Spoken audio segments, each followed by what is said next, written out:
wearing a wire. And what was your initial reaction when they said, wear a wire? I'd never been more scared in my life. I was literally shaking. And I think if my wife wasn't with me at that first meeting, my knees would have given out. I mean, she was my strength. But we reluctantly agreed. And I tried to convince the FBI that there were 10 other ways they could do this. Anything but the wire. Get wiretaps on the phones. Don't make me wear the wire. Yeah. But he said, no, it's the only way. And either you want to end it or you don't. And when it comes down to that, if I didn't expose it, only to preserve the quality of life that I had, why was I any different than those people who were involved in the corruption to enhance their quality of life? And when you look at it that way, we had no choice. So we did what we had to do. We wore the wire, and the rest is history. But what does that entail? You know, folks see it in the movies and maybe not real life. How many times did you wear the wire? How does it physically actually work? Do you put it on? Does someone else put it on? I mean, how does it work? Well, wire is kind of a misleading name for the whole thing. It is in a sense a wire, but it was more of a recording device that fit into my pocket. Okay. And how big was that? Well, I'll show you a picture. There's a picture in the book. Yeah, on page. It was very small. And what happened is this would go into my pocket, and there was a wire when I was talking on the phone. The wire was attached. When I was in person, there was no wire. It was just... it's in here somewhere. Yeah, it's in here somewhere. I'll find it when I'm not looking for it. Like deck of cards? Well, it was that big. Okay. And I ran on a AAA battery.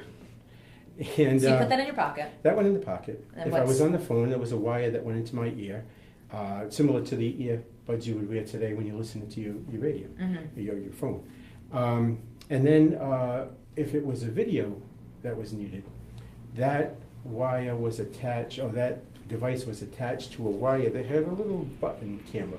Button camera, and, yeah, okay. they had a specific shirt that had the button missing, and then they would button it with that wire thing that came down and went into. Do you have that picture in the book of the button camera? No. I'm very curious now. So it just but it totally looked just like a button. Just looked like a button. Just like a button, but it used black thread. It was a black shirt, and the thread was actually a little camera, very small camera.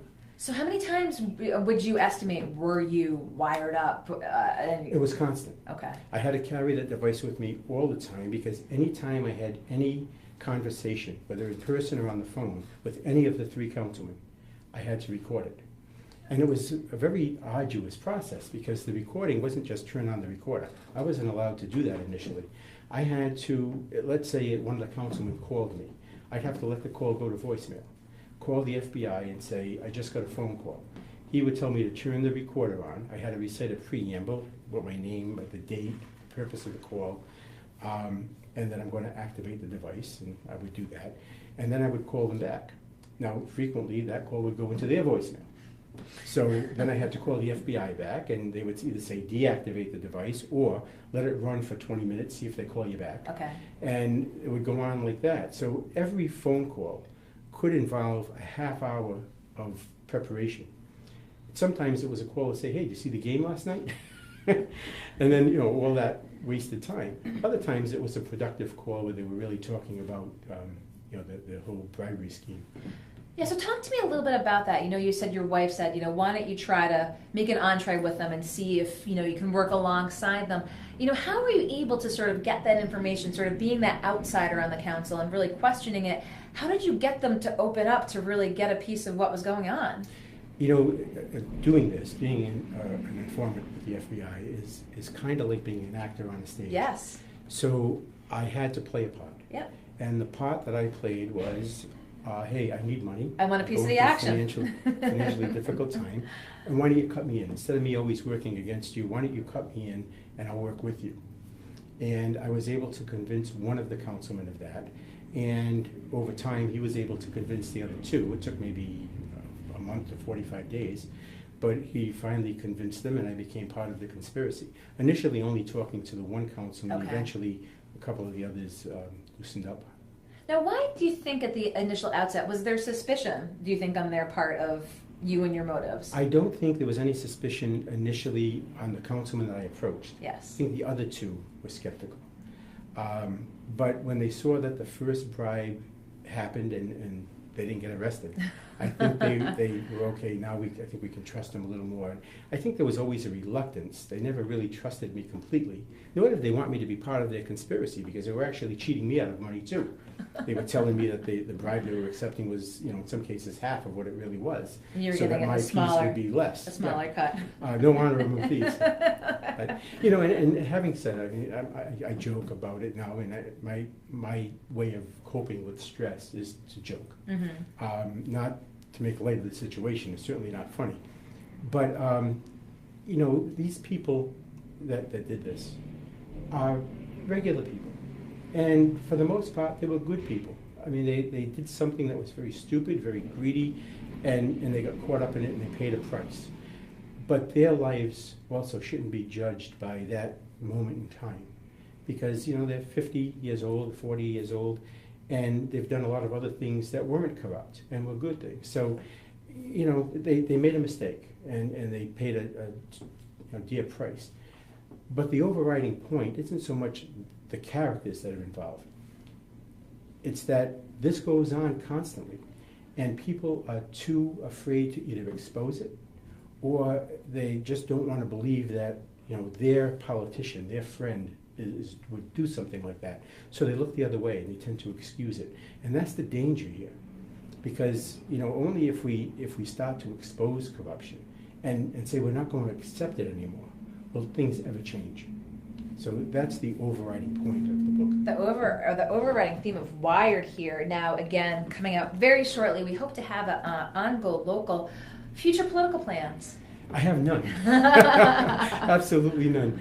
I've done my time in politics now. I served for 17 years on the council, 8 years as Deputy Secretary of State, and I served on the zoning board for a number of years before that, and I've been on the town and state committees and all of that stuff. And I'm done now. I'm winding down my career, and I'm getting ready to retire and enjoy my family. Okay, so no more politics, more books. Yes, that I enjoy, and I hope to write a lot more books, and I'm not sure on what subjects yet, but we'll get there. We'll figure it all out. Well, because you've written, How to Run for Office, various books on the history of North Providence and the state.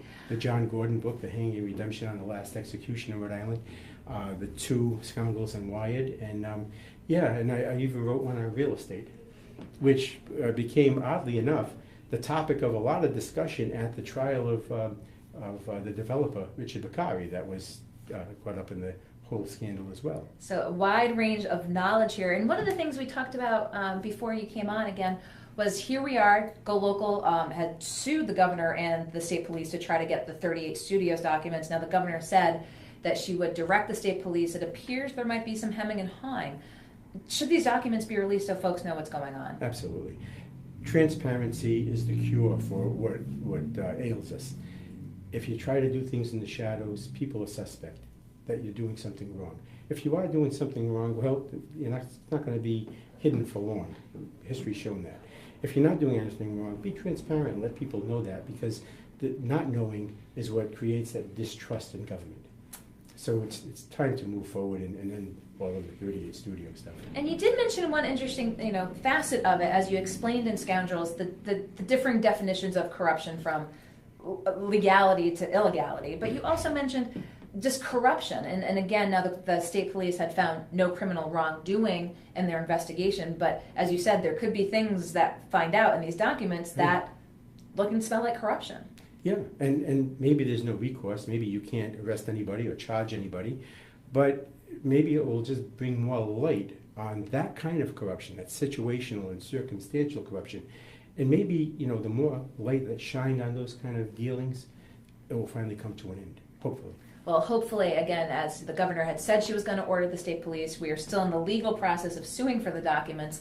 And I'm hoping that we get the documents in short order, so perhaps once we go through them, maybe have you back on to talk about what we find in them. I'd love to. And as, again, per your definitions, in Scoundrels, which we, again, ran on Go Local, you can see those on Go Local, and then Wired, we're hoping to run. So very, great to have you in today to talk about both of these. Wildly popular. As you said, you've gotten a lot of feedback on it. Well, it was actually voted the #1 nonfiction book of 2016 won an Dory Award as a result. There's the big medal over here. Here Yeah. it is. Well, again, appreciate your coming in today, Paul. Thank you so much, Paul Kate. Caranci, talking about Scoundrels and Wired. Again, Wired is coming out shortly, and folks can buy it.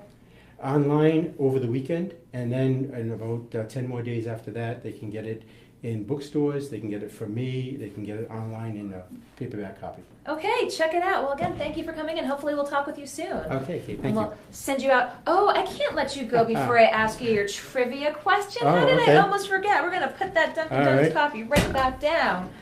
This is a trivia game called Day Trip. It's all Rhode Island trivia. It's a little old. I believe it came out early 2000s, but as we know, history is history, and I just like to ask folks. It's fun. Like, Okay. you know, there's several questions on each card, so pick a card, any card. Probably going to embarrass myself now. No. Okay, here.